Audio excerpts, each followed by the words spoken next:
Furuncles, also known as boil, are skin abscesses caused by staphylococcal bacterial infection, which involve a hair follicle and surrounding skin tissue.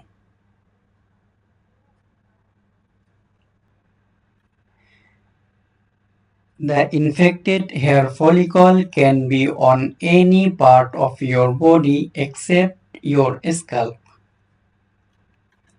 When the hair follicle becomes infected, it appears as inflamed.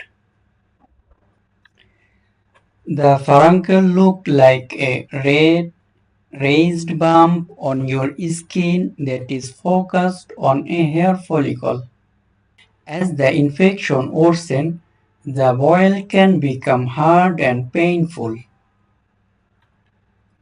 In a severe infection, an individual may experience fever, swollen lymph nodes, and fatigue.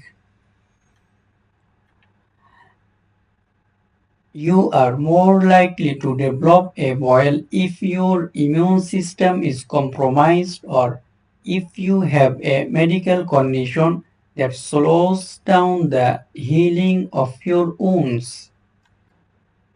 Your risk can also increase if you engage in close personal contact with someone who already has a staphylococcal bacterial infection.